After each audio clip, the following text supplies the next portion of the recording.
Bonjour, bonjour à toutes et tous. Bienvenue. On va laisser le temps d'arriver, même si vous êtes déjà nombreuses. On va laisser encore une petite minute. Merci encore à toutes et tous d'être là.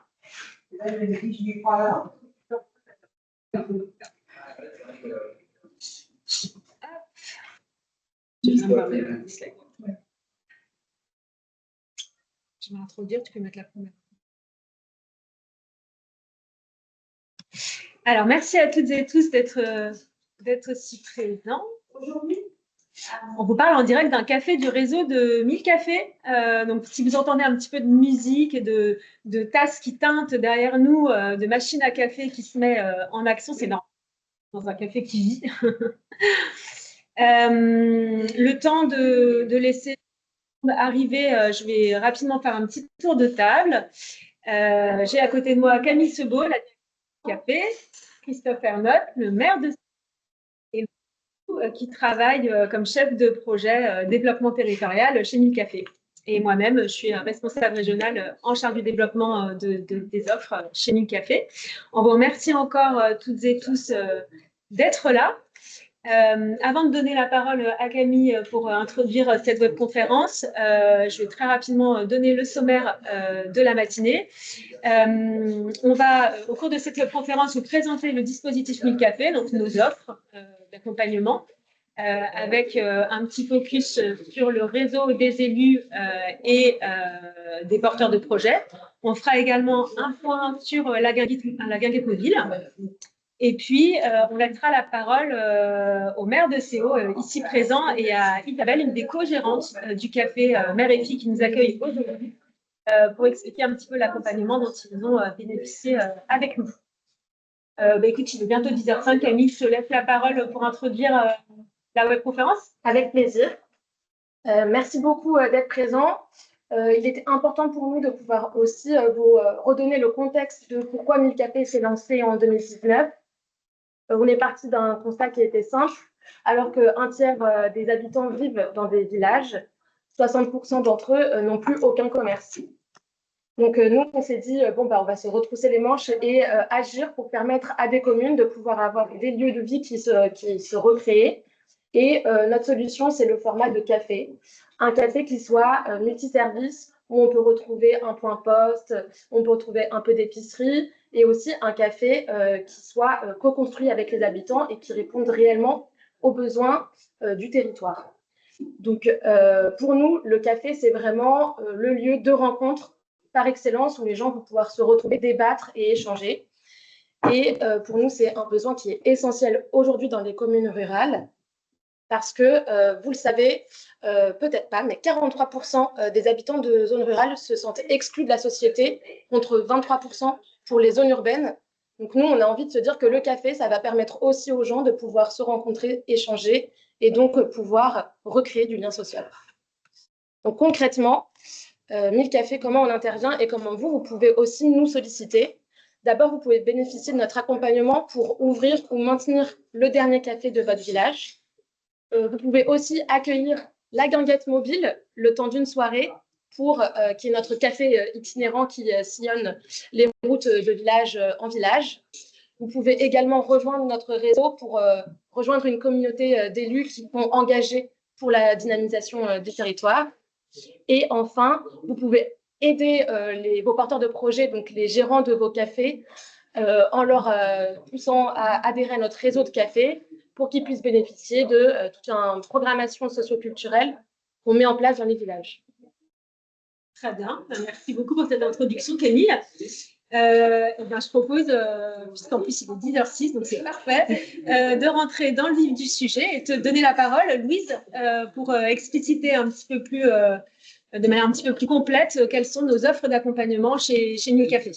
Oui, alors bonjour à tout le monde, merci d'être présent. Donc au niveau de 1000 Cafés, on a plusieurs prestations d'accompagnement qui ont vocation à accompagner à la fois les communes et les porteurs de projets à tout niveau de maturité. C'est vraiment dans cette optique-là qu'ont été pensées les prestations 1000 Cafés, avec comme point de départ souvent l'étude de préfiguration. L'étude de préfiguration, c'est vraiment déterminer quel est le bon modèle de café pour le territoire. Et donc, on vient, grâce à une étude du territoire, une étude de la concurrence, mais aussi de la faisabilité du projet, émettre des recommandations sur le modèle qui paraît le plus adapté. Est-ce que le modèle itinérant est plus adapté, modèle entrepreneurial, associatif? Vraiment, c'est construit à partir d'une méthodologie où on va rencontrer les acteurs du territoire. Donc, c'est en lien avec cette co-construction qui est un pilier de 1000 cafés. Consulter les habitants, organiser un atelier participatif également avec les habitants, avec toujours une présence terrain de l'équipe pour réaliser ces prestations. Et donc ça, l'étude de préfiguration, c'est beaucoup de communes qui sont en phase de on a envie de recréer un lieu de convivialité, on ne sait pas forcément par où commencer. Il y a souvent aussi des enjeux de foncier qui sont assez importants, que ce soit au niveau des travaux, etc. Et donc, c'est vraiment le but de l'étude de préfiguration, vous aiguiller, puisque il y a un pan de faisabilité bâtimentaire qui est important, mais nous, ce qu'on vient poser, c'est la faisabilité même du projet pour s'assurer du potentiel économique ou sinon de s'assurer qu'il puisse se pérenniser dans le temps. Au niveau ensuite de l'étude de préfiguration, on peut partir sur du recrutement s'il y a un potentiel économique qui est avéré, qui est attesté, pour permettre de trouver des repreneurs et repreneuses. Donc, ce recrutement, c'est notamment ce que MilCafé a pu faire au niveau du café de CO où nous sommes présents aujourd'hui. Mais donc, le recrutement, c'est vraiment MilCafé intervient pour sélectionner les candidats en lien avec la mairie. Donc, il y a donc cette co-construction de l'offre de gérance. Nous, on va venir filtrer les candidatures, pouvoir analyser des livrets projets, un budget prévisionnel, vraiment trouver ces profils expérimentés dans le CHR, donc secteur café, hôtellerie, restauration, mais qui ont aussi cette fibre de vouloir faire vivre un lieu de vie en territoire ruraux. Donc ça, c'est sur le recrutement. Et c'est donc la mairie qui a le dernier mot sur les porteurs de projets qui sont retenus en lien avec MilCafé. Si on part plutôt sur un modèle associatif, tout modèle associatif implique qu'il y ait un collectif qui se mobilise.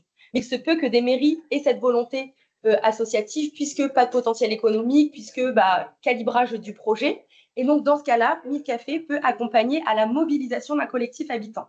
Donc là, mobiliser un collectif habitant, c'est grâce à l'animation d'une réunion publique, d'un atelier participatif et d'un événement, pouvoir présenter ce qu'est un café associatif, les différentes formes de bénévolat, lever les craintes qu'il peut y avoir aussi sur ce modèle pour, à la fin de la prestation, avoir un noyau dur d'habitants qui se dit nous, on souhaite se lancer dans l'aventure d'un café associatif et être à l'initiative du projet. Et ensuite, lorsque les porteurs de projets sont identifiés, donc que ce soit entrepreneurial, associatif, MilCafé a la capacité d'accompagner à l'ouverture. L'accompagnement à l'ouverture, il se structure par un temps de rencontre, de cadrage de l'accompagnement pour comprendre quelles sont les envies pour le lieu, quels sont les besoins, en fait, les forces et faiblesses des porteurs de projets.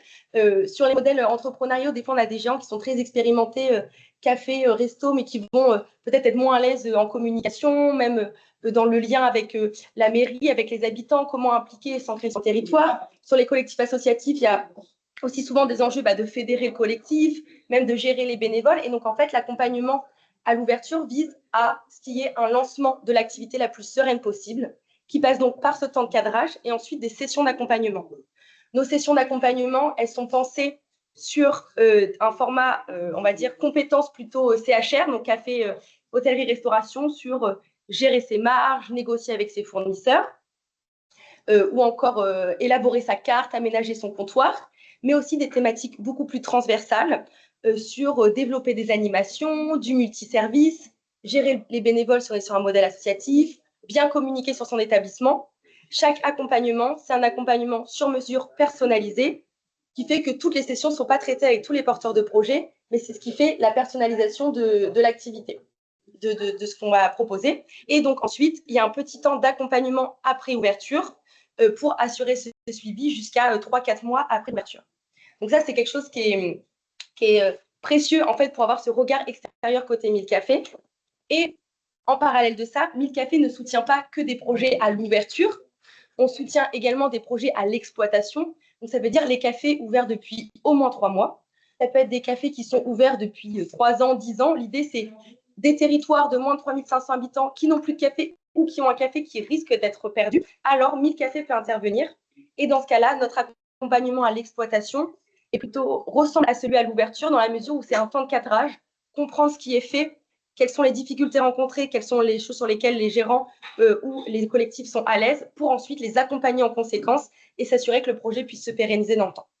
Voilà, donc ça, c'est le volet prestation d'accompagnement de 1000 cafés. Là, c'était le focus plutôt sur, on va dire, le contenu. Et donc, le nerf de la guerre, savoir aussi combien coûtent ces prestations et comment nous, on vous les propose, mairie, porteurs de projet. Donc, on a une prestation un peu phare qui est la prestation centrale qu'on propose aux mairies, qui est l'ouverture d'un lieu de convivialité service. Donc, vous voyez, c'est un enchaînement des prestations que je vous ai présentées juste avant, avec du coup cette étude de préfiguration, puis recrutement ou mobilisé selon le modèle qui est recommandé, puis ce temps d'accompagnement à l'ouverture. Et donc, la finalité, c'est l'ouverture du lieu. C'est un accompagnement qui dure, on dit, de 10 à 24 mois, hors délai éventuel de travaux. C'est donné à titre indicatif. C'est en fonction de comment se passe le recrutement, de la durée de l'accompagnement à l'ouverture, etc. Mais du coup, c'est pour vous donner un ordre d'idée que c'est un accompagnement sur le temps long où 1000 cafés est présent aux différentes étapes de votre projet pour que vous soyez aiguillés.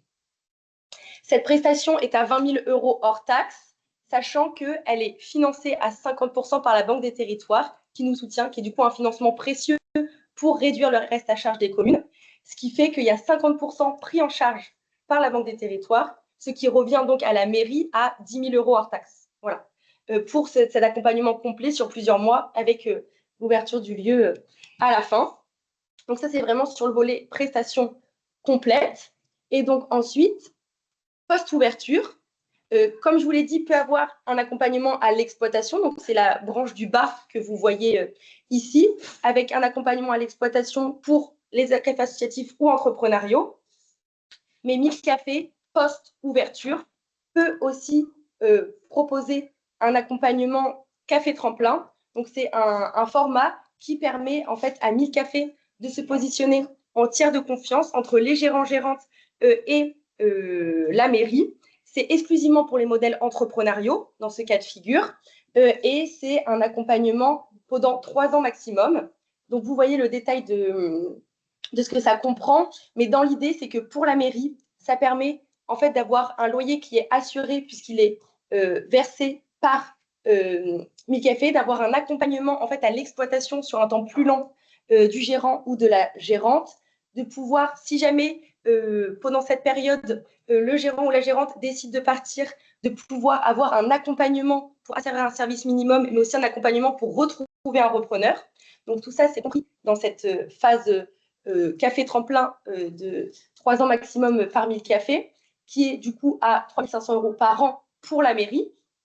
Et ensuite, cet accompagnement, ce n'est pas que côté mairie. Côté gérant, c'est aussi un accompagnement qui permet en fait d'avoir des outils clés en main au démarrage, puisque 1000 cafés accompagne aussi sur le financement de décoration, de petits matériels, de choses qui permettent de meubler le café.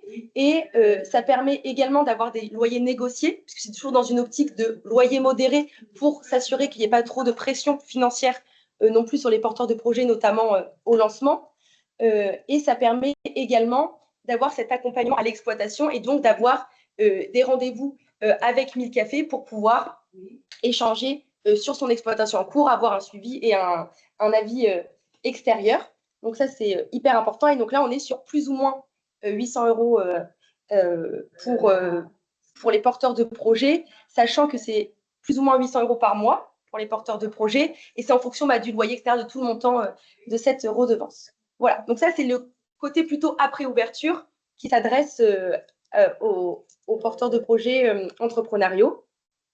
Et donc, si je vous ai présenté cette prestation complète, il faut savoir que toutes nos prestations sont réalisables à l'unité, puisque 1000 cafés intervient auprès d'une diversité de communes et de porteurs de projets qui sont à des niveaux de maturité différents. Et donc, voilà, chaque prestation peut être faite à l'unité. Et ça, c'est grâce à la phase d'instruction qu'on peut déterminer ce qui est le plus adapté à votre projet. Merci beaucoup, Louise. C'était très complet, très précis.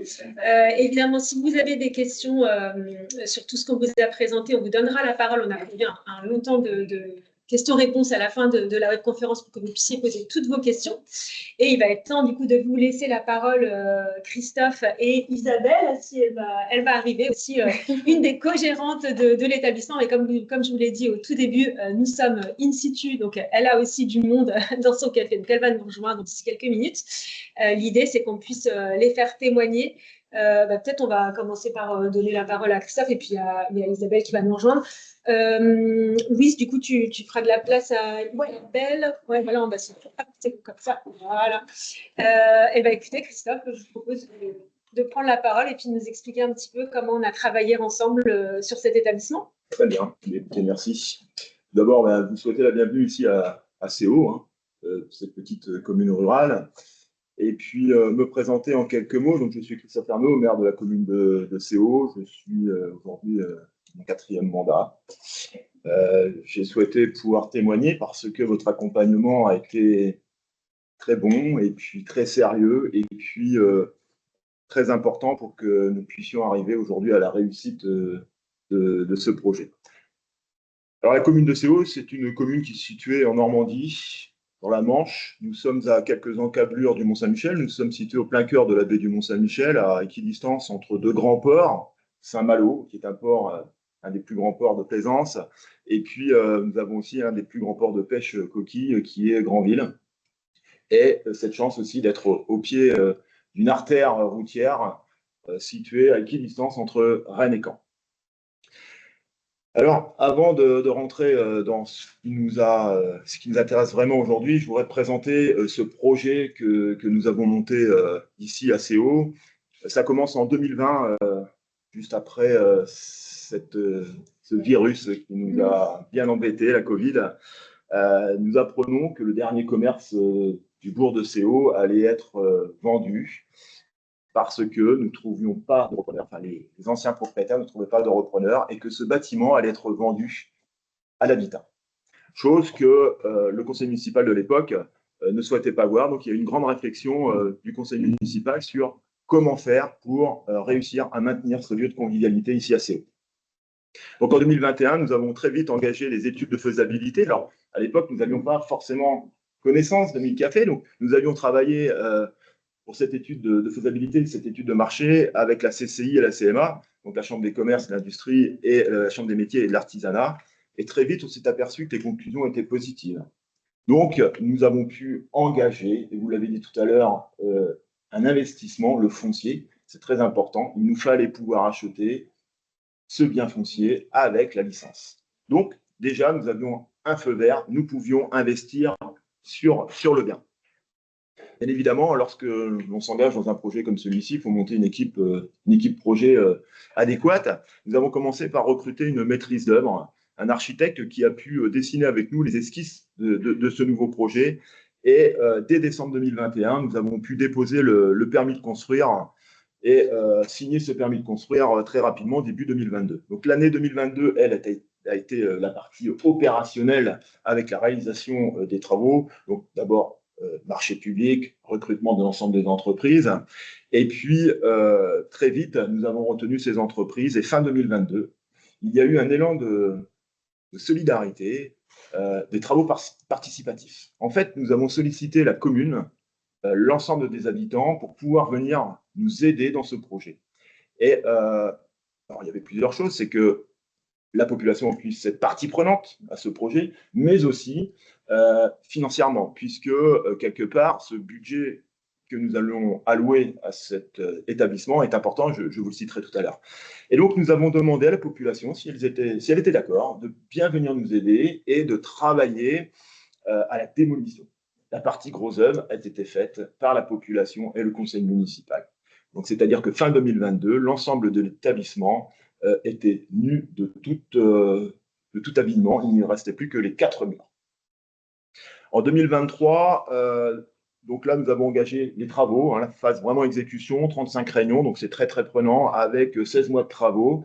Et puis, nous faisions la réception des travaux le 15 mai 2024, avec le 24 novembre 2024, l'ouverture du commerce mère et fille.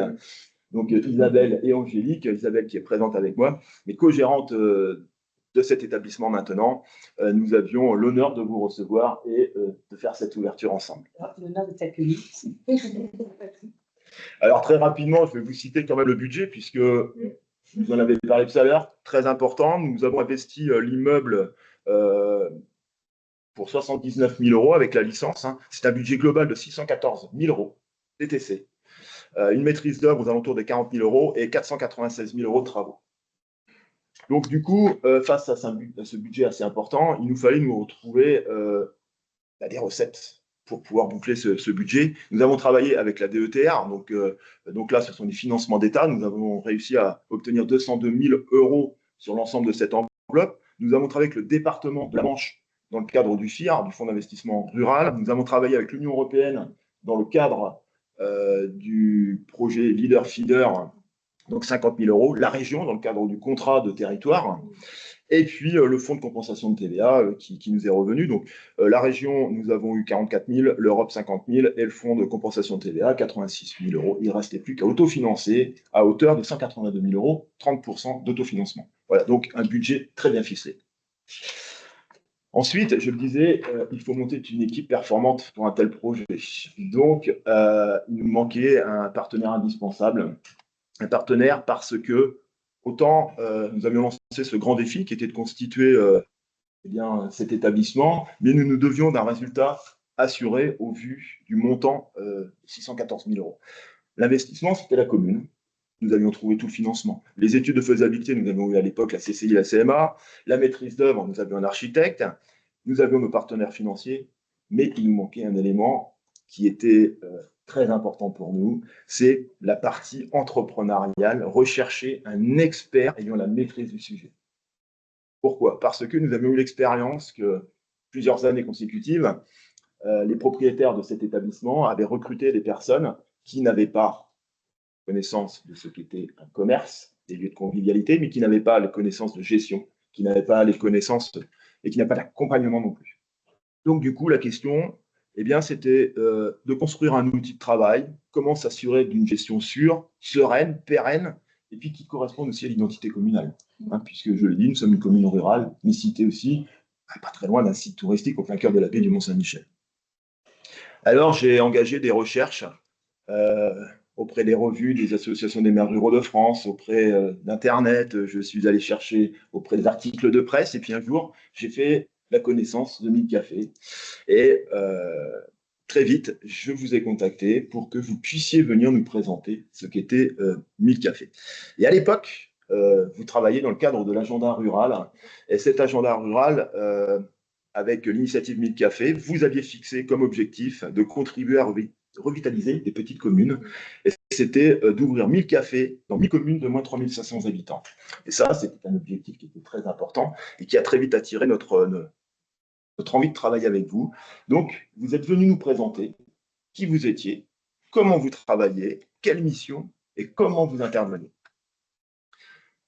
Et la partie peut-être pour nous la plus importante, c'est votre expertise, votre façon de faire avec, dans un premier temps, l'accompagnement et la définition pour les commerces. Autant nous avions la maîtrise d'œuvre pour dessiner les travaux, dessiner les murs, mais derrière, il nous fallait un accompagnement pour définir le projet de commerce. Et cela, vous nous avez engagé dans une consultation citoyenne.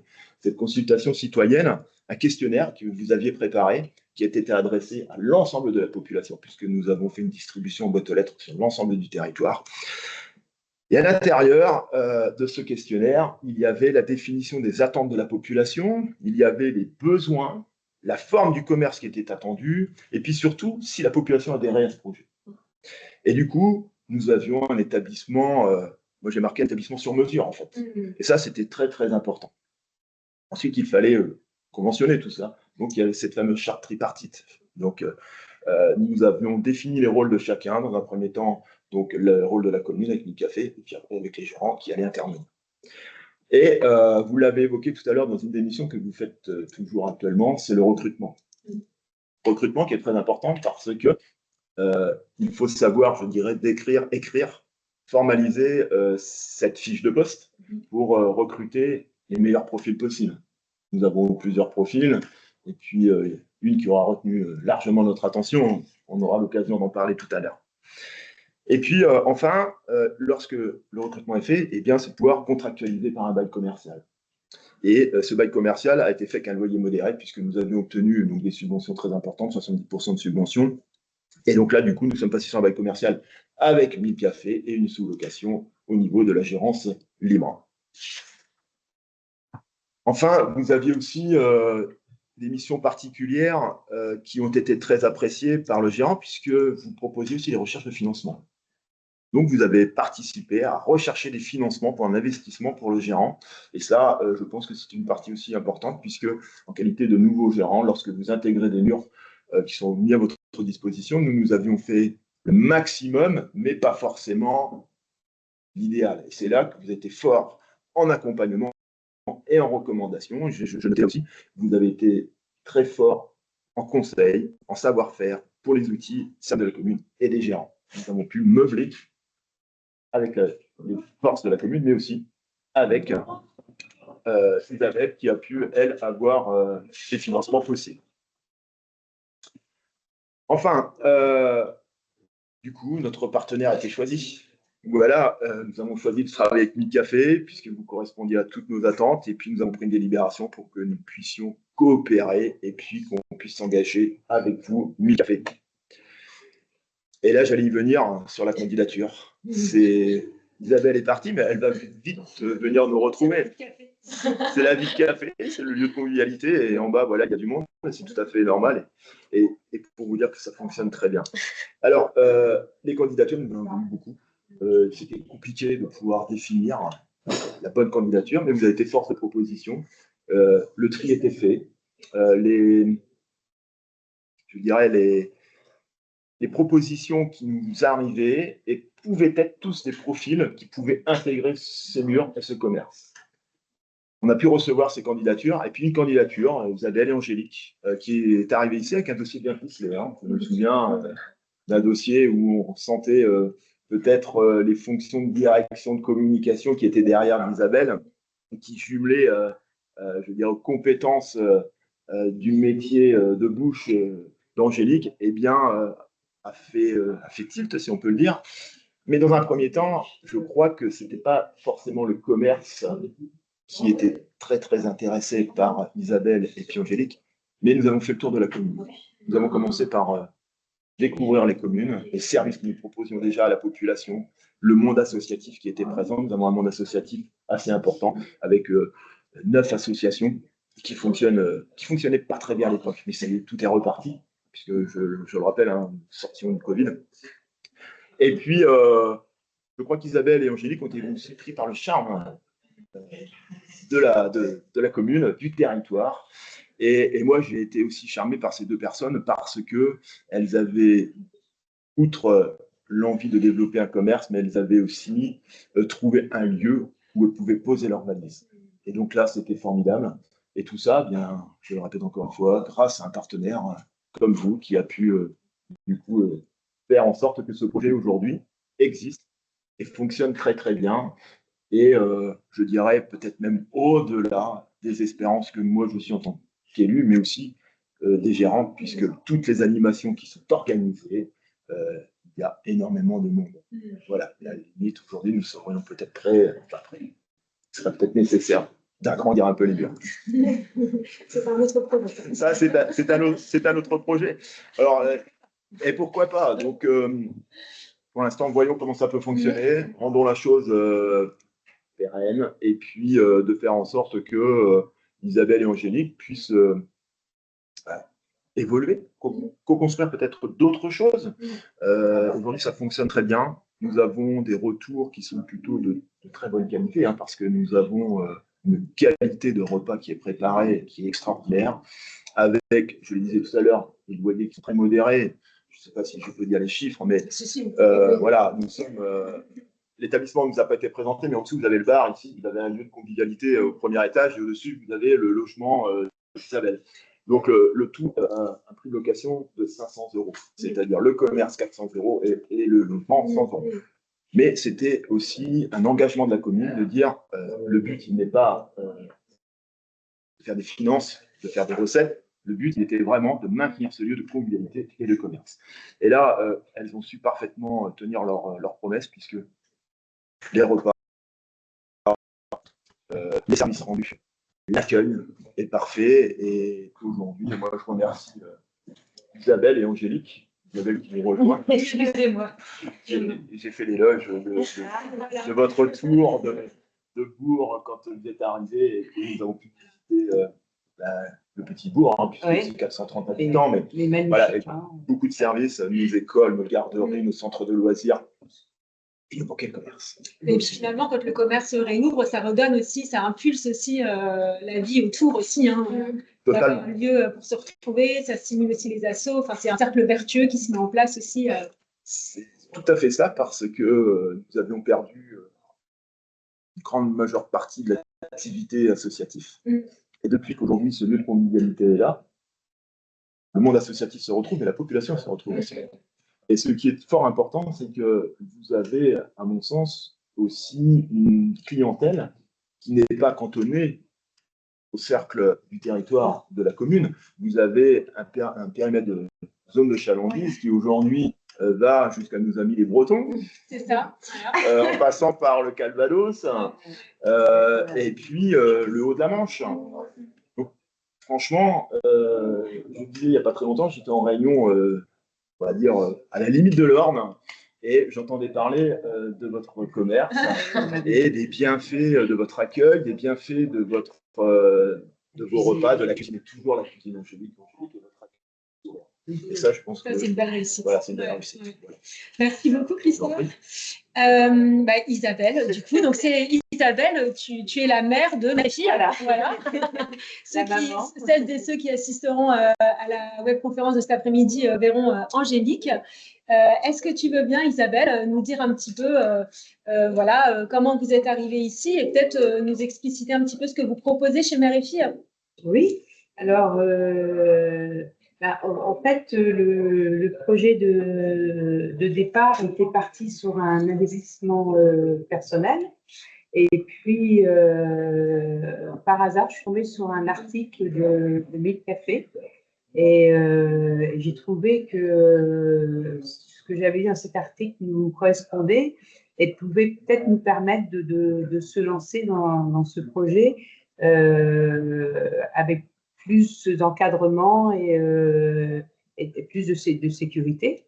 Donc, on vous a contacté, on vous a proposé notre projet et puis on a eu la chance qu'il vous plaise et vous nous avez proposé différents lieux à voir. Et donc, entre la Bretagne et la Normandie, parce que nous, c'était notre lieu de prédilection.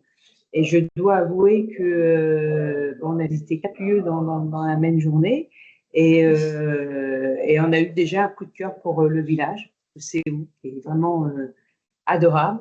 Et puis, quand on a visité le lieu, coup de cœur aussi. Et puis, on a eu tout de suite un bon feeling, si je puis dire, avec Christophe Ernaud. Et puis, bon, que ça soit Angélique ou moi, nous, on fonctionne beaucoup au cœur. Et déjà, bon, le fait d'avoir une coquille vide par rapport à ce qu'on avait visité avant, ça nous plaisait beaucoup parce qu'on ne rentrait pas dans les chaussons d'autres, on pouvait créer notre lieu. Et puis, bon, il nous avait été dit que ce lieu allait, si on voulait, pouvait être le nôtre. Donc, on pouvait vraiment le mettre comme on voulait. Et ce qui a achevé notre coup de cœur, c'est quand on a su que la population avait relevé les manches et avait participé à la démolition. Et, donc, tout ça combiné a fait que c'était notre envie principale. Et donc, notre choix de cœur. Et quand le lendemain, Milk Café nous a demandé quel lieu on préférait, on a dit que ça pouvait être CO. Et quand on nous a répondu que de l'autre côté, au niveau de la mairie et le conseil municipal, c'était la même chose. Comme a dit ma fille aînée, Camille Montpellier, elle m'a dit les étoiles sont alignées, ça doit être là. Et ça se prouve chaque jour. Donc, du coup, notre souhait, c'était de faire un endroit, un lieu de vie, très ouvert sur beaucoup de choses, que ce soit au niveau culturel, rencontres, cuisine. Voilà, on a toujours été avec mes enfants dans la curiosité des choses, avec le point commun, c'est qu'on aime les gens. Voilà. Et je pense qu'on est vraiment un grand merci à tout le monde parce que on reçoit énormément des clients qu'on a. On a un bouche à oreille voilà, qui est extraordinaire. Et puis surtout, un grand merci aux habitants de CO, parce qu'il faut quand même savoir qu'on a été les 3 premiers mois et demi, donc on a ouvert le 5 novembre 2024. Donc, on n'est pas loin du Mont-Saint-Michel, mais en même temps, on est retiré dans un petit village. Et on a été 3 mois et demi, les 3 premiers mois et demi, sans Internet. Pas de téléphone, pratiquement pas de CPE, pas de site Internet. Eh bien, ils ont tous ressorti les chéquiers, les espèces. Ils nous ont fait le bouche à oreille. Vraiment, ils ont été extraordinaires. Et nous, avant de s'installer, on avait, avec l'accord de Christophe Ernaud, on avait demandé si on pouvait faire un petit questionnaire pour savoir si ce qu'on allait leur proposer leur correspondait et qu'on était sur la même longueur d'onde. Et on avait eu beaucoup de retours déjà par rapport au questionnaire qu'on avait mis. On a eu énormément de retours, pratiquement 60%. Et puis, quand on a fait avec 1000 cafés la présentation à la salle des fêtes, on a vu qu'il y avait énormément de monde aussi qui était là. Et d'ailleurs, si je me souviens, vous avez été surpris par le nombre de gens présents. Et ben, nous l'ont prouvé ces 3 mois et demi là. Voilà. Et il n'y a aucun regret, comme était dit précédemment. On a maintenant de la clientèle qui vient voilà, d'un peu partout. On a même, ce qui est marrant, depuis l'été dernier, des Parisiens qui se passent le bouche à oreille et qui nous appellent avant de partir en disant ah, on veut venir chez vous parce qu'on a des amis qui. Enfin, voilà, les étoiles étaient alignées. Et puis un grand merci à tous les gens de CO parce que si vous n'avez pas été là dès le départ, vous ne passez pas le cap. Voilà. Bravo Isabelle, c'est une belle performance d'avoir à la fois fidélisé les habitants de CO et puis aussi d'être en capacité d'aller effectivement toucher une clientèle un petit peu plus éloignée, ce qui fait aussi, c'est ce qui va participer, ce qui participe déjà de la pérennité de l'établissement.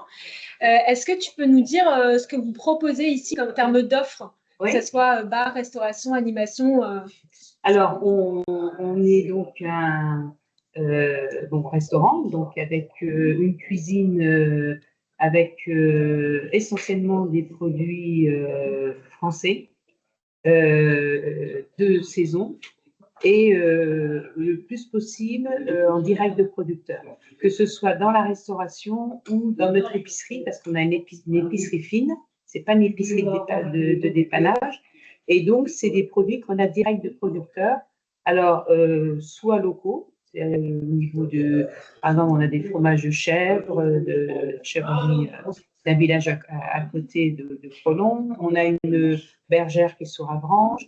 On a du miel qui vient de Bretagne, mais qui n'est pas trop loin. Et puis, on a aussi parce que j'ai travaillé avec des producteurs dans le sud de la France. Donc, on a remonté aussi, par exemple, de l'huile d'olive qui vient directement d'un producteur, des nougats. Enfin, voilà, c'est assez varié. Et puis, on a organisé l'année dernière, en juillet-août, un marché nocturne avec essentiellement des producteurs, des artisans locaux.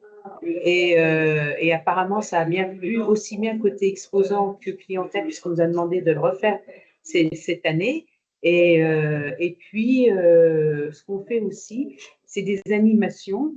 Alors, soit qui ont été mises en place parce qu'on avait envie de les mettre, et puis parfois parce qu'il y a des gens qui sont venus nous voir en disant « Ah, mais moi, je pourrais éventuellement proposer ça, ou moi, j'aurais envie de… Est-ce que vous pensez que… » Et donc, du coup, ce qui fait qu'on a des animations comme on voulait dans notre lieu.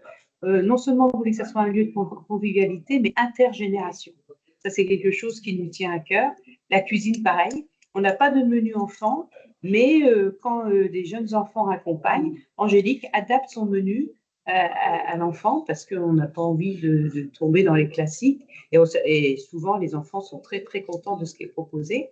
Et donc, au niveau des animations, ça peut être aussi bien une conférence, une dernière sur les poilus au moment du 8 mai, des concerts pop-folk, samba, chansons françaises, des soirées de jeux d'échecs ou de jeux de société.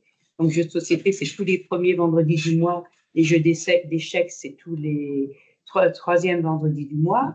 Voilà, on a fait des défilés de mode, exposition de bijoux, c'est très varié. Super, parfait. Ben, merci beaucoup Isabelle. Peut-être on ne va pas te retenir trop longtemps parce que je sais que tout le monde en bas. Un grand merci Bonne journée à tout le monde. Merci. Et ben, je vais te redonner la parole, Louise, si tu veux bien, pour expliquer un petit peu comment on fait pour adhérer chez MilCafé. Alors, au niveau de MilCafé, pour du coup être accompagné, l'idée c'est qu'on a un formulaire qui en fait centralise les demandes d'accompagnement. C'est vraiment un formulaire qu'on a pensé pour déjà avoir quelques idées de ce qui se passe sur la commune, de dynamisme, etc., pour ensuite pouvoir échanger de façon pertinente avec les porteurs de projets ou la commune. Donc, on vous renverra bien sûr post-conférence tous les bons liens, etc. C'est un lien ça qui est présent sur notre site, mais qu'on vous transmettra à la suite de cette web conférence.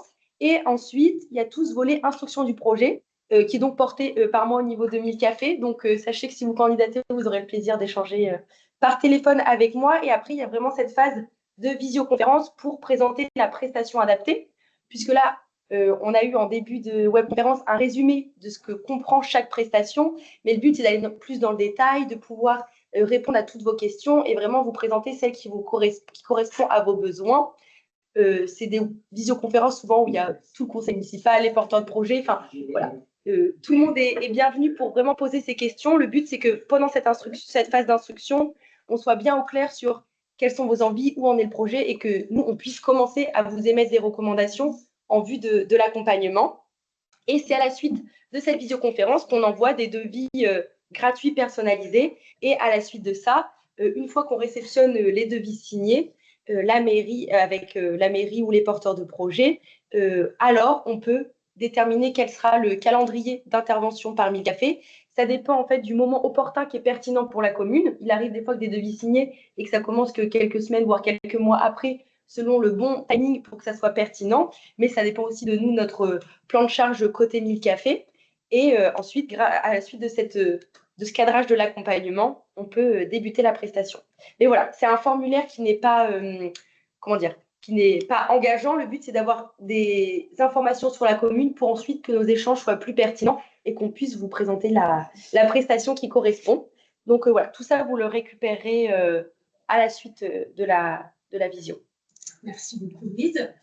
Eh bien, donc MilCafé, comme vous l'avez compris, c'est évidemment de l'accompagnement de communes, puisque à travers nos prestations, on va les accompagner à ouvrir des lieux de convivialité et de service. Mais MilCafé, c'est aussi l'animation de réseaux, que ce soit réseau porteur de projet et réseau d'élus. Et je vais vous dire un petit mot du coup sur le réseau des élus.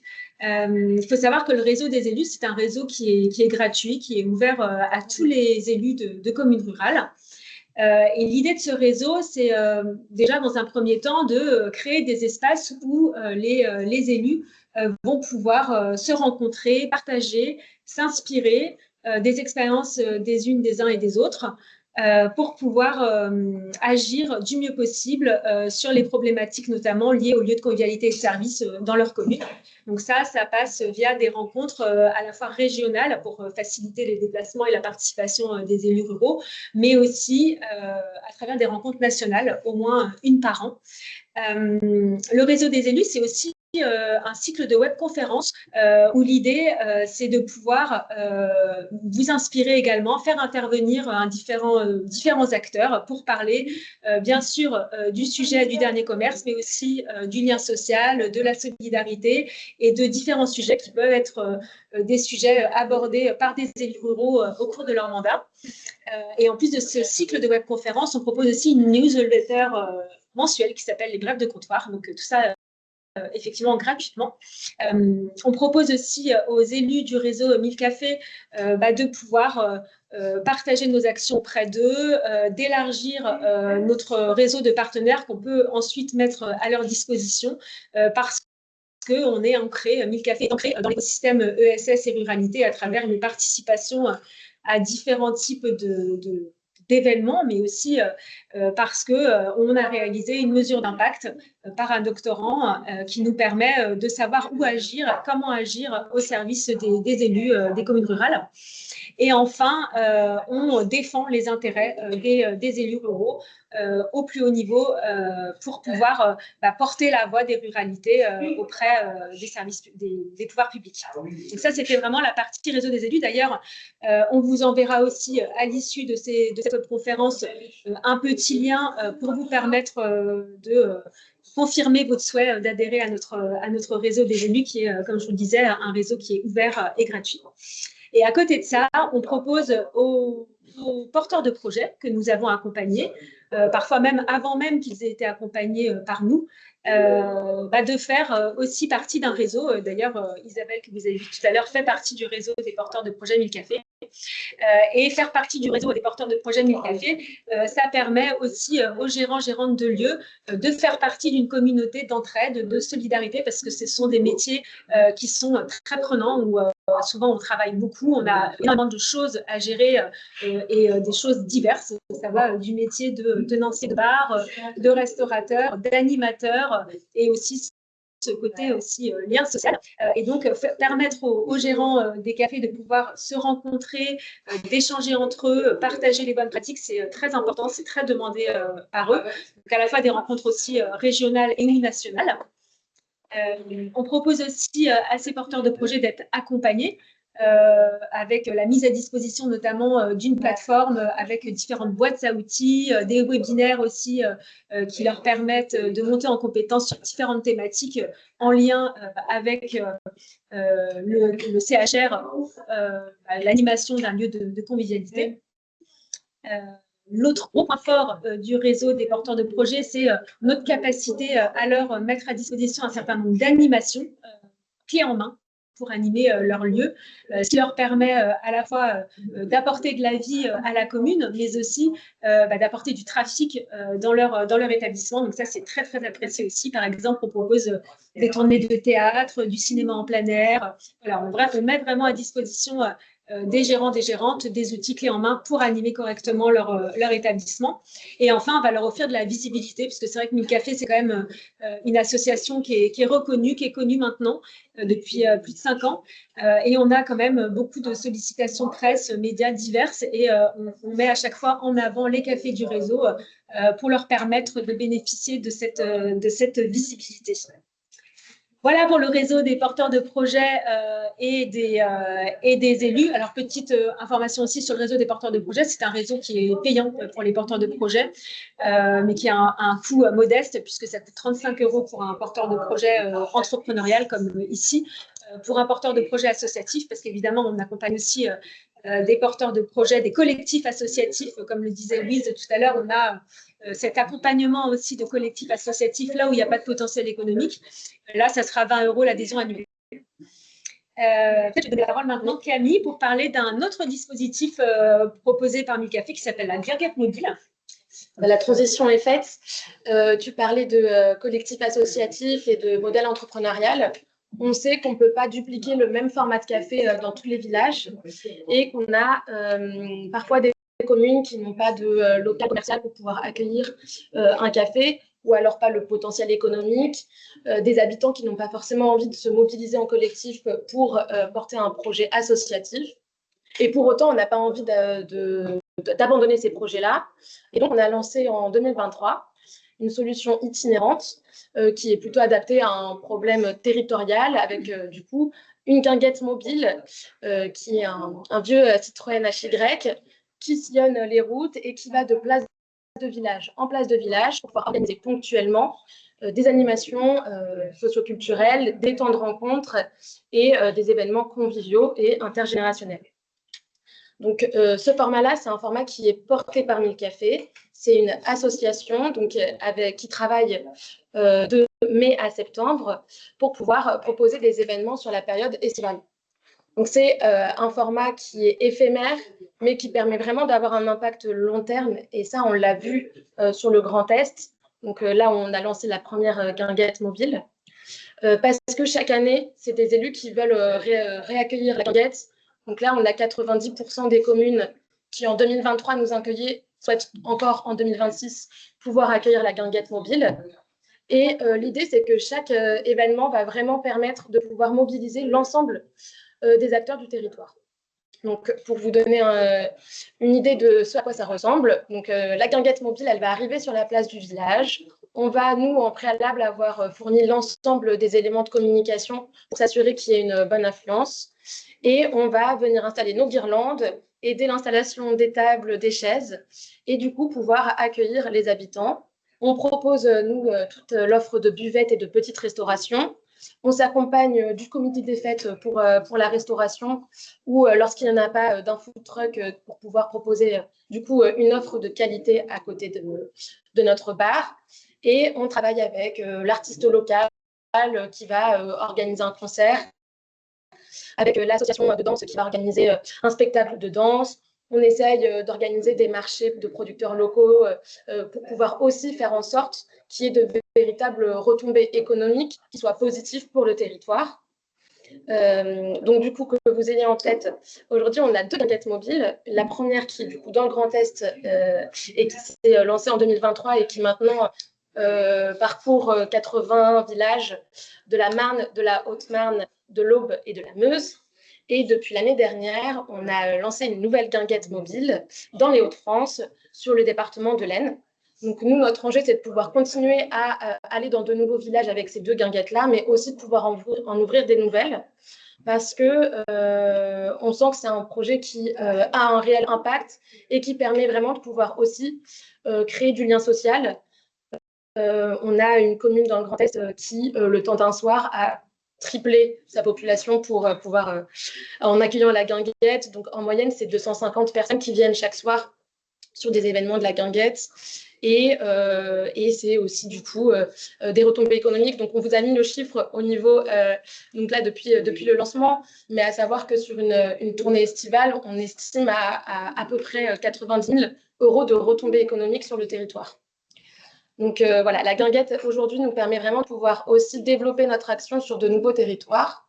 Et du coup, pour que vous ayez une vision d'ensemble de notre intervention au niveau national, aujourd'hui, on est intervenu dans plus de 350 communes. Donc, on intervient en France métropolitaine. Donc, on a accompagné l'ouverture et le développement de 200 cafés dans des villages ruraux et la préfiguration de projets dans une cinquantaine. Et du coup, on est présent dans 100 villages avec notre format itinérant. Vous le voyez, on a déjà reçu plus de 1700 candidatures de mairie. Ça peut prendre du temps, mais nous, l'objectif, c'est de continuer à intervenir, d'atteindre 1000 projets ouverts, mais peut-être même plus. Et donc, du coup, Judith et Louise, vous avez leurs coordonnées, mais elles sont disponibles pour pouvoir échanger avec vous, pour qu'on puisse penser ensemble vos projets aussi sur vos territoires. Merci Camille, merci beaucoup. Et bien on arrive à la fin de notre présentation des différents sujets, que ce soit les prestations Mille Cafés, le réseau des élus, des porteurs de projets, la guinguette. Je vous propose de passer à la session de questions-réponses. Et il y en a. Et il y en a beaucoup. Est-ce que tu veux les lire? Oui, je veux. Ouais. Alors là, les premières questions s'adressaient plutôt à Monsieur le maire par rapport à ce qui a été présenté. On a une première question qui est de savoir pourquoi vous n'avez pas poursuivi avec les chambres consulaires qui proposent aussi ce type d'accompagnement au recrutement. Alors en fait, notre première recherche avec les chambres consulaires était de savoir si le projet était viable avant de pouvoir faire cet investissement. Et donc, par le biais de l'étude de faisabilité et l'étude de marché, ces 2 chambres consulaires ont pu nous apporter les éléments nécessaires pour engager notre projet. Donc là, nous étions plutôt sur les prémices de notre projet. Ensuite, nous avons voulu constituer une équipe projet complète avec les différents corps de métier, plus vous en tant qu'expert dans le domaine du commerce, Et à l'époque, la Chambre des commerces, d'industrie et la Chambre des métiers de l'artisanat ne proposaient pas cette possibilité. Elles nous ont proposé ici dans la Manche de pouvoir nous accompagner sur l'étude de faisabilité, l'étude de marché, mais elles n'allaient pas plus loin. Ok, Très bien. Très bien, Merci Christophe. ouais, une autre question relative cette fois aux travaux. Donc, je crois que le chantier participatif a interpellé les auditeurs. Et du coup, il y a une question sur quel type de travaux ont été réalisés par le chantier participatif et sous quel format a été fait justement cet appel à bénévoles pour pouvoir avoir de la participation. Alors, les travaux qui ont été réalisés sont des travaux de grosses œuvres. C'est la partie démolition. C'est-à-dire que le bâtiment qui existait était un commerce avec au-dessus la maison d'habitation, enfin le logement d'habitation et au-dessus un grenier. Le but, il était de retrouver 4 murs, donc un local vide. Il restait donc 4 murs plus la toiture. Et donc nous avons démoli tout ce qui était isolation, fenêtres, portes, les dalles, les étages. Et on s'est retrouvé avec une coque vide à pouvoir reconstruire ce que nous voulions à l'intérieur. Comment nous avons mobilisé la population? Eh bien là, c'est pareil. Nous avons un site internet, mais nous avons aussi un bulletin municipal où nous avons lancé un appel. Et lorsque c'était le moment venu, un petit flyer dans chaque boîte aux lettres pour dire voilà, tel jour nous commençons, vous êtes les bienvenus, nous commencerons par un petit déjeuner, et puis nous allons vous équiper de tous les équipements de protection individuelle et de s'assurer que les travaux puissent se faire en bonne forme et sans souci particulier. Voilà, donc exclusivement du bronze. C'est vrai que pour compléter, quand je suis venue à l'inauguration de l'établissement, ça a fait un déjà, c'était au mois de juin l'année dernière, je crois. Oui. Ça restait un souvenir mémorable auprès des habitants avec lesquels j'ai pu discuter, quoi. Ça a été vraiment un gros souvenir, cette démolition-là, je pense que... Un souvenir mémorable, et puis en fait, ça a fait un peu la une des médias, puisque nous avons eu plusieurs médias qui sont venus, France 3, France 2, TF1, BFM, et donc vous voulez tous savoir comment nous avons pu mobiliser les personnes à pouvoir faire ce travail et sous quelles conditions. Donc, bien évidemment, ça demande une dextérité très importante parce qu'il faut protéger aussi toutes les personnes qui allaient intervenir. Donc, en termes d'assurance, déjà, bien s'assurer que vous êtes assuré pour pouvoir se faire, de mettre à disposition l'ensemble, ce qu'on appelle des EPI, donc des équipements de protection individuelle. Nous avions cette chance d'avoir aussi un monde agricole qui a pu nous fournir tout le matériel agricole, des belles, des tracteurs. Bref, et puis après, de retraiter tous les déchets comme il se doit. Donc, franchement, ouais, c'est quelque chose qui a vraiment marqué la population, mais qui nous a marqué aussi parce que c'était le clin d'œil de dire on veut cet établissement, on le veut. C'est le projet de tous. Voilà. Et donc, tous les week-ends, samedi, dimanche, pendant le mois de décembre, nous nous retrouvions ici pour travailler. Et effectivement, lors de l'inauguration, j'ai fait un petit slide avec les démolitions. Voilà, les repas aussi, puisque forcément, la collectivité recevait tous les soirs et tous les midis toutes les personnes qui ont participé. Donc, c'était aussi un moment d'échange. Trop chouette. Merci. Merci beaucoup. Je crois qu'on me pose une dernière question sur CO. C'était, on ne l'a pas dit, mais combien y a-t-il d'habitants à CO? Alors, 430 habitants, c'est une petite commune, donc rurale, avec une dominante agricole, mais derrière, vous l'avez compris, on est assis aussi au plein cœur de la baie du Mont-Saint-Michel, et tout à l'heure, on parlait de doubler, voire de tripler la population. Et bien nous, en période estivale, nous avons aussi toutes ces chambres d'hôtes, ces hôtels, puisque maintenant, depuis l'ouverture, nous avons de nouveaux hôtels qui sont réouverts aussi. Donc, c'est quelque chose qui devient très, très, très complémentaire. Et donc 430 habitants, et puis on double au moins notre population hors de période estivale.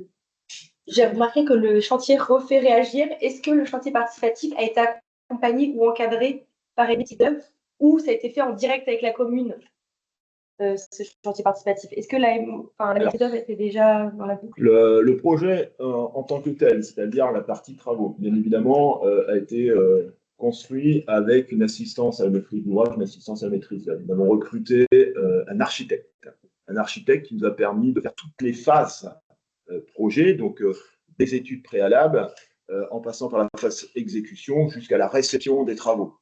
Donc oui, nous avions un architecte et je le disais tout à l'heure, nous sommes à 39 000 € d'études et d'assistance à la maîtrise. Ouais. Très bien.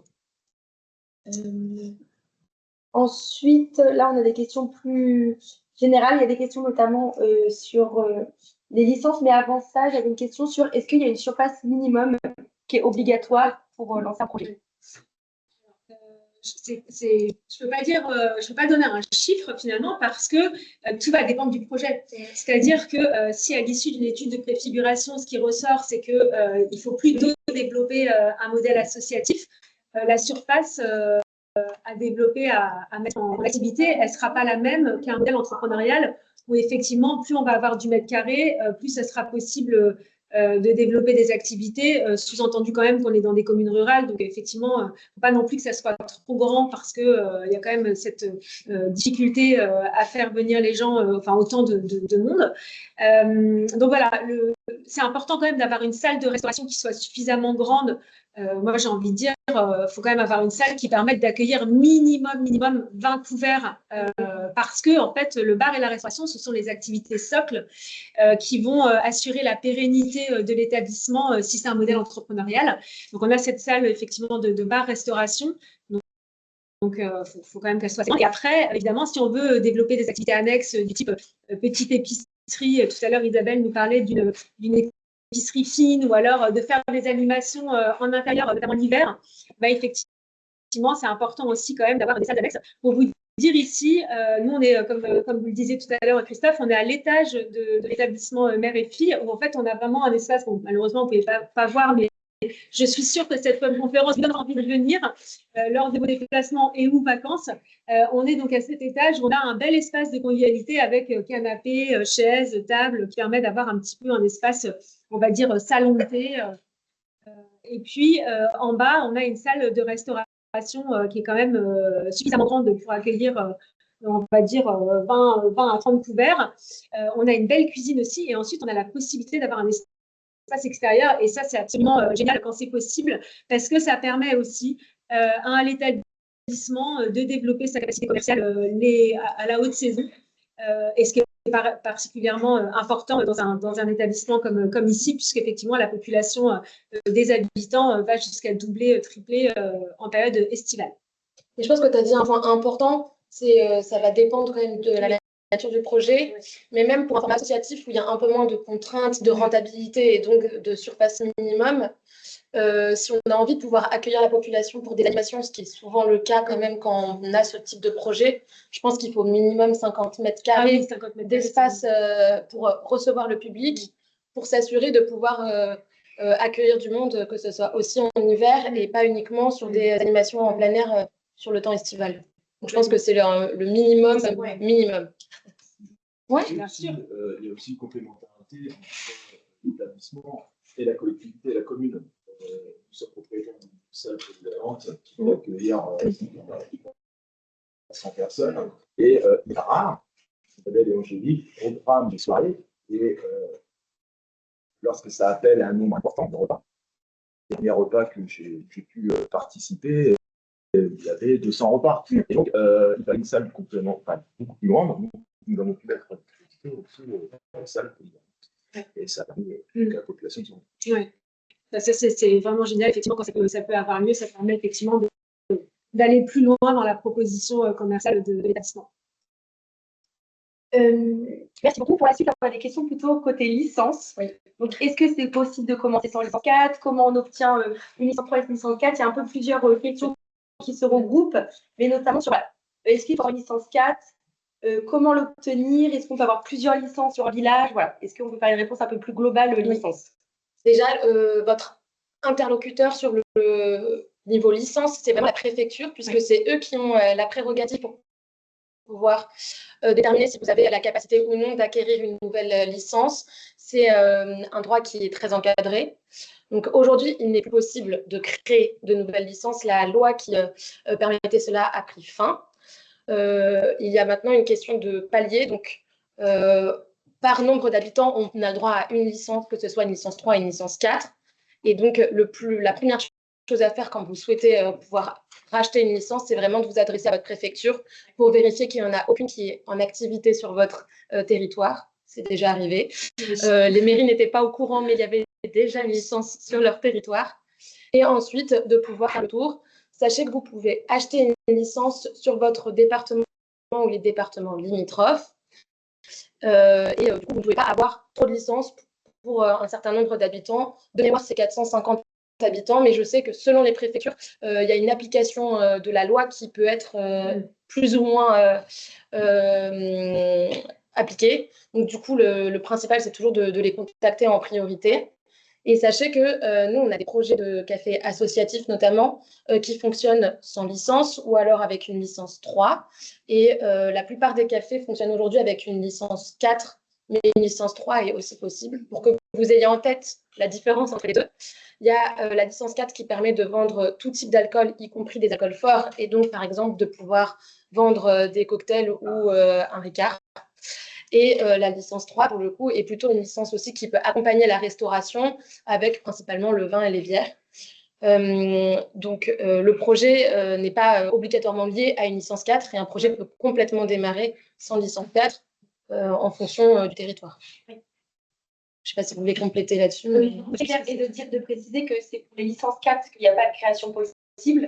Une licence 3, voilà, si on n'a pas d'active et que vous n'êtes pas sur le nombre d'habitants, vous pouvez créer une licence 3 et du coup qui est un peu plus limitée. C'est vraiment les licences 4 où actuellement il n'y a plus de création et du coup c'est par le rachat d'autres établissements, etc. Mais non, c'était la réponse complète.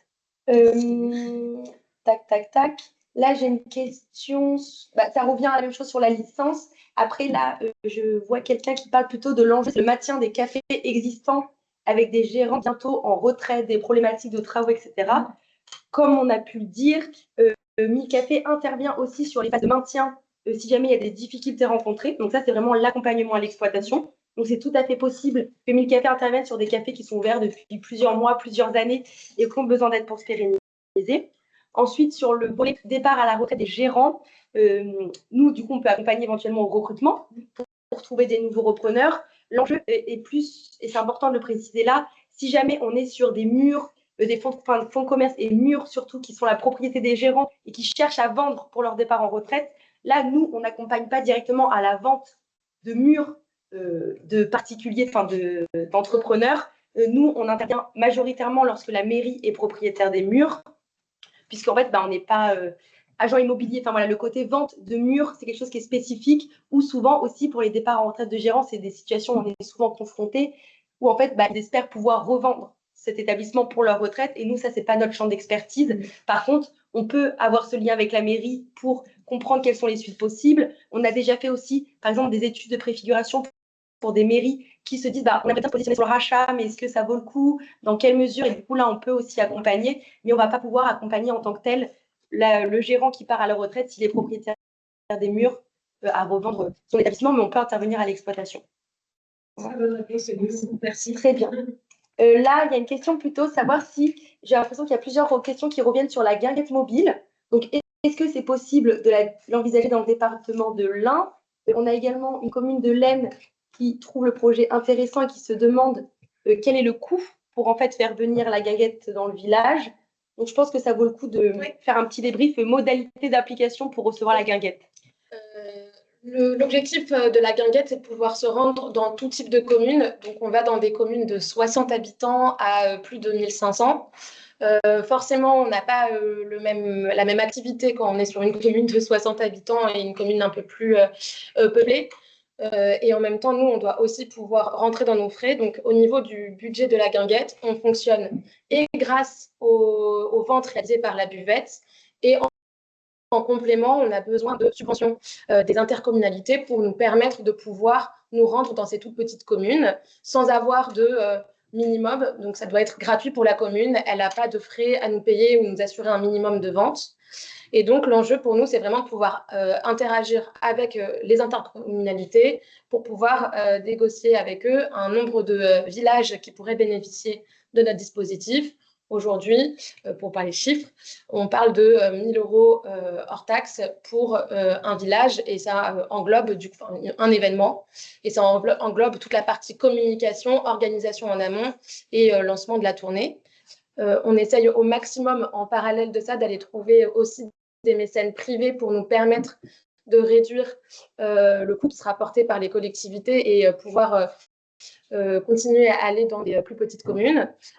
Du coup, par exemple, je crois que c'est une commune de l'Aisne qui avait posé la question. Du coup, à date, on a un mécène privé qui va nous permettre de pouvoir organiser encore quelques dates, une dizaine de dates cet été sur le territoire de l'Aisne. Donc, ce serait gratuit cette année grâce à ce mécène-là. Voilà, donc on essaye toujours de faire en sorte que ce soit pour les prestations d'accompagnement ou pour la guinguette mobile, de faire en sorte que le prix ne pèse pas sur les communes qui bénéficient de notre accompagnement. Et donc voilà, c'est la réponse. Et bien sûr, on peut aller dans l'un ou tout autre territoire. N'hésitez pas à prendre contact avec nous pour qu'on puisse voir ensemble les modalités. Mais notre objectif, c'est aussi de se dire qu'en 2027, on pourrait ouvrir une ou plusieurs guinguettes dans des nouvelles régions ou départements de France. Et pour du coup ceux intéressés plus côté N, il ne faut pas hésiter à prendre contact avec nous, puisque du coup, il y a déjà dans N la guinguette là, qui va repartir pour 2026, et du coup des possibilités de dates à fixer en direct avec vous.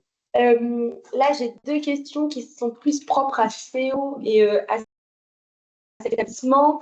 Est-ce que les gérantes se dégagent un salaire et quel est le pourcentage de clients internes et externes au village?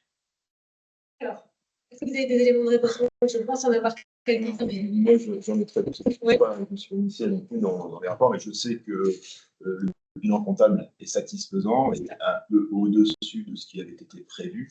Donc, je suppose que le salaire, oui, c'est une supposition. Peut-être pour demander à Isabelle. Mais et puis, le pourcentage, je crois que le pourcentage de clientèle extérieure à la commune est assez important. Je suppose qu'on doit être sur un 60-40. Okay. J'allais peu ou prou dire la même chose que vous. Effectivement, ce qui est important de souligner, c'est que Isabelle, que vous avez vue ce matin, et Angélique, que vous verrez cet après-midi si vous assistez à la conférence de cet après-midi, sont 2 co-gérantes indépendantes. Donc, nous, 1000 Cafés, on n'a pas vu sur leur compte et on ne sait pas combien elles se versent de salaire, hein, parce qu'elles sont parfaitement indépendantes. Mais par contre, effectivement, je vais dans votre sens, Christophe. Ce sont 2 gérantes qui ont eu un premier bilan d'activité satisfaisant, qui arrivent à se verser une petite rémunération. Je ne saurais pas dire combien, mais en tout cas, elles sont totalement satisfaites de ce lancement d'activité. Ça fait maintenant un peu plus d'1 an et demi que c'est ouvert. Et effectivement, j'ai aussi en tête à peu près cette répartition. Et ce qui est important finalement, parce que le premier objectif d'un établissement comme celui-ci, c'est bien évidemment de répondre aux besoins des habitants, d'apporter des services, de la convivialité, et ça, elles arrivent à le faire. Mais c'est aussi de rayonner aux alentours, justement, pour pouvoir s'offrir cette pérennité.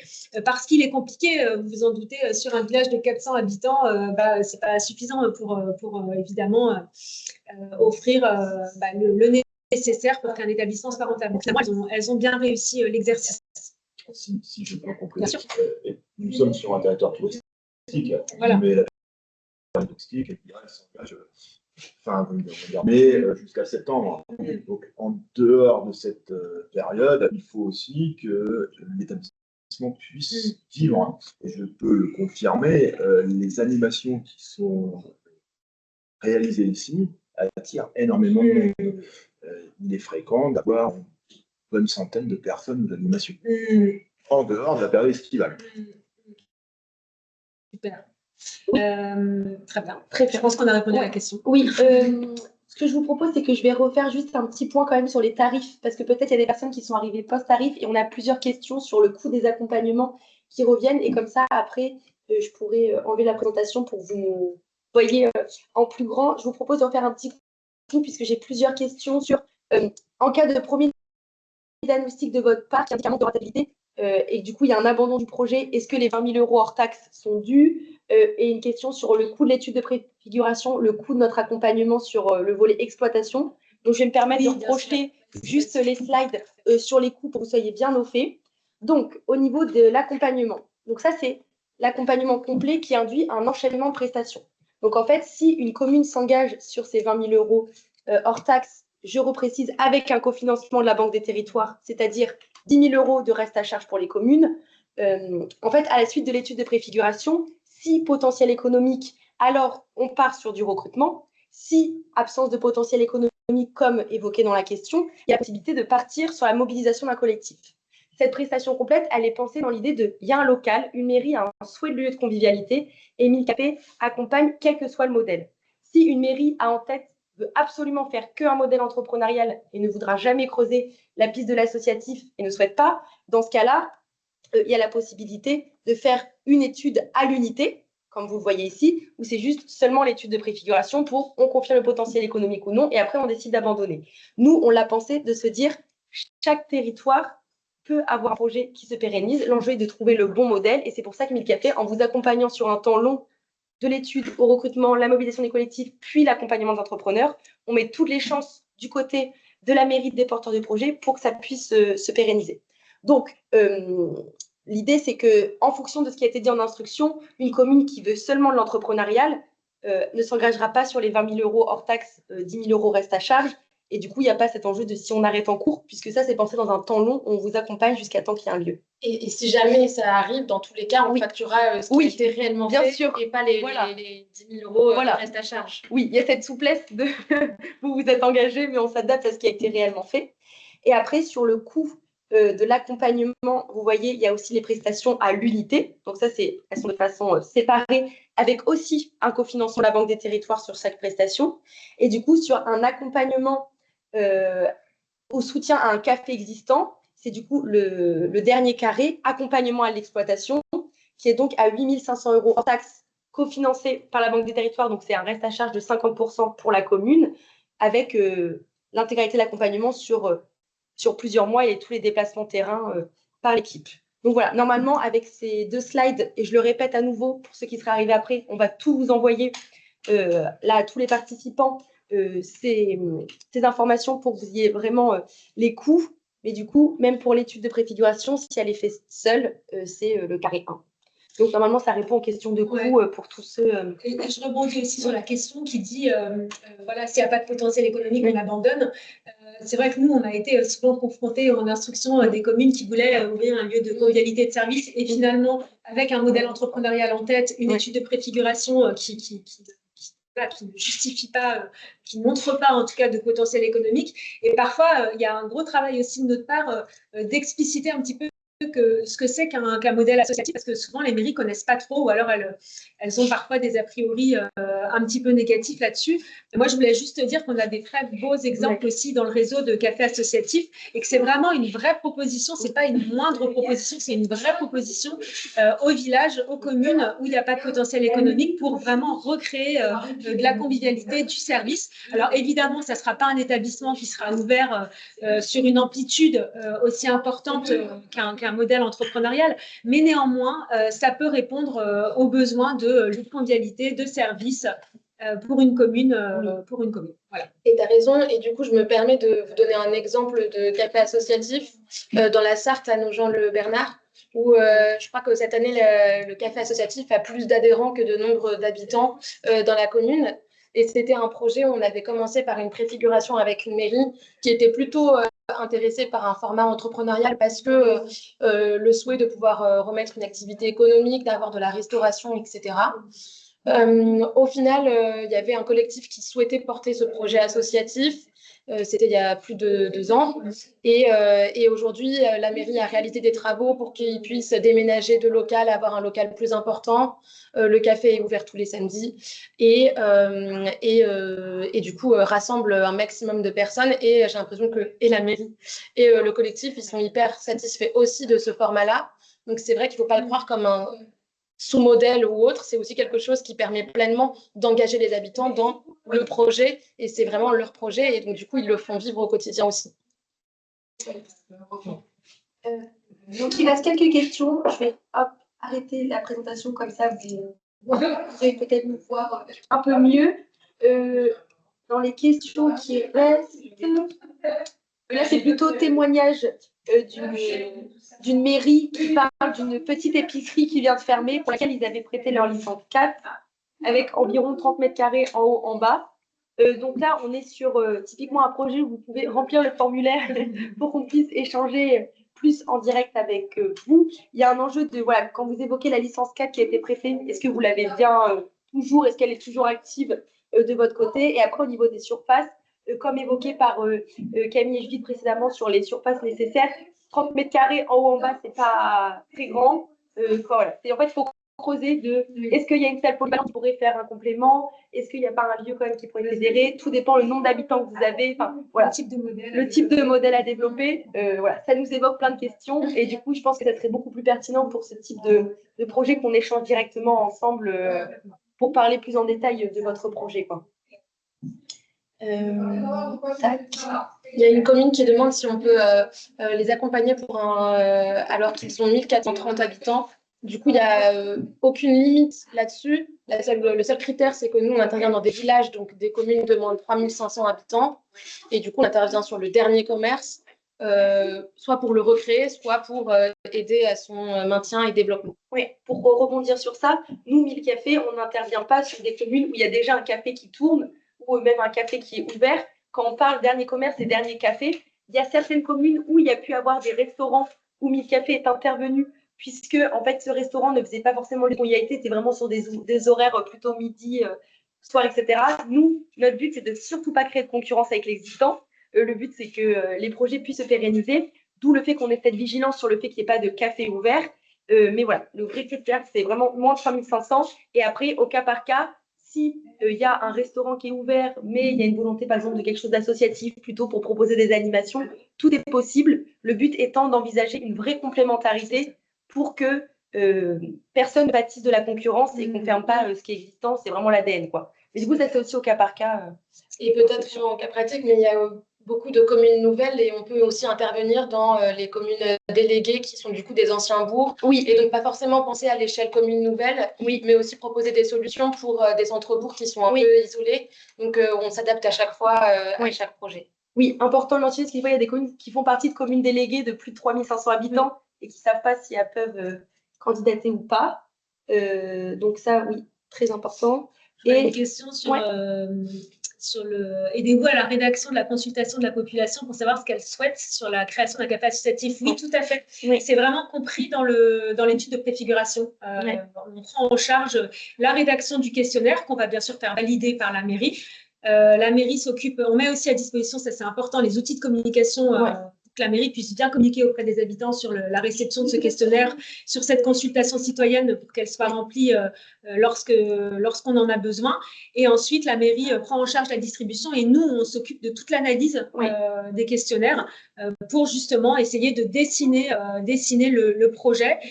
Et on complète d'ailleurs ce questionnaire habitant d'un atelier participatif qu'on vient animer, nous, dans la commune, pour pouvoir permettre, à travers 2 ateliers, l'atelier dure à peu près 2 heures, est suivi d'un pot convivial parce qu'on ne se refait pas. Et du coup, voilà, l'idée, c'est vraiment d'essayer d'orienter le plus possible à la fois quels vont être les services et l'offre à développer dans l'établissement et dans le cadre d'un café associatif, quelle peut être la contribution des habitants, comment chacune peut participer à ce projet collectif. Voilà. On a fait le tour. Et ça fait le lien, il reste une dernière question. Est-ce qu'une association peut être porteuse du projet sans support de la municipalité qui n'est pour autant pas contre le projet? Alors, nous, dans tous les accompagnements qu'on propose, la mairie a quand même un rôle à jouer puisque souvent, c'est eux qui mettent à disposition le local. Après, l'accompagnement peut être à destination plus de la mairie. En fait, le rôle de la mairie est soutenant pour mise à disposition du local et ensuite pouvoir communiquer sur le projet, etc. Après, on a des communes qui sont plus ou moins investies dans les projets. Donc, tout dépend de ce que vous entendez par support de la municipalité. C'est vrai qu'un projet associatif qui se lance par lui-même tout seul dans un autre local, c'est moins vu. Et en fait, en instruction, si il y a un projet, il y a un moment où il va y avoir un échange avec avec la mairie, pardon. C'est-à-dire que moi, il y a beaucoup de projets où en fait, ça va être des assos qui viennent auprès de 1000 cafés, qui vont dire, nous, on souhaite monter un projet associatif. Mais souvent, il y a un lien quand même avec la commune par rapport à l'enjeu local. Et donc, nous, on va échanger avec la mairie, mais il se peut que la mairie ne soit pas directement impliquée à faire les permanences, etc. quoi. Et pardon. Non, vas-y. J'allais dire, du coup, le questionnaire pour candidater et du coup nous présenter votre projet, il est à destination des mairies. mais aussi d'un collectif ou d'un gérant qui souhaite bénéficier de notre accompagnement. Donc, vous pouvez être porteur de la demande. Et on a déjà eu quelques cas, même si effectivement, il y a quand même, c'est plus facilitant quand la mairie vient aider le collectif avec la mise à disposition d'un local, avec la prise en charge de la prestation d'accompagnement.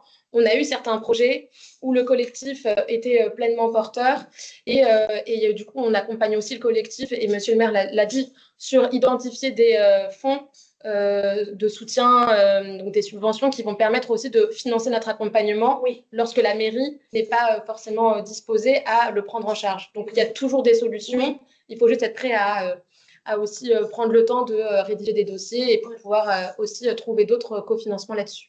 C'est ça. Je pense qu'il faut vraiment voir la mairie comme un tiers soutenant dans le cadre d'un projet associatif. Je trouve que c'est vraiment quand même intéressant pour le porteur de projet, le collectif, d'avoir le soutien de la mairie parce que la mairie, c'est aussi elle qui représente les habitants du village. Donc, c'est quand même facilitant quand la mairie est soutenante du projet. On a fait le tour des questions? Oui, normalement, c'est tout. Eh bien, c'est moi à qui revient la lourde charge de clôturer cette webconférence. Déjà, je voulais vous remercier toutes et tous pour votre participation. Vous redire qu'on vous enverra à chacune le replay de ces webconférences avec à nous recontacter, et de toute façon, nous reprendrons contact avec vous pour pouvoir étudier votre projet. Je vous invite évidemment à la webconférence de cet après-midi où on abordera d'autres thématiques qui peuvent en fait soutenir le mandat des élus de communes rurales avec l'intervention de prestataires. WeMove qui intervient sur le sujet de la mobilité et Médecins Solidaires qui intervient, comme son nom l'indique, sur la question de l'accès aux soins. Donc, on aura également des représentants de l'AMRF qui seront présents. Monsieur Hubert Lefebvre, qui est président de l'Association des maires ruraux de France pour la Manche, et monsieur Louis Cotrel, qui est vice-trésorier de l'Association des maires de France et vice-président en charge du commerce. Donc ça, c'est cet après-midi à 15h30. Je vous invite enfin, évidemment, à venir découvrir cette merveilleuse commune qu'est Xéo, à venir déjeuner ici dans cet établissement. Vous serez, en plus de vous régaler, extrêmement bien reçus. Et je tiens à vous remercier encore, Christophe, pour votre, le fait d'être notre hôte aussi avec Angélique et Isabelle dans cette belle commune. Et je vous dis à bientôt. Et merci pour votre attention. À bientôt.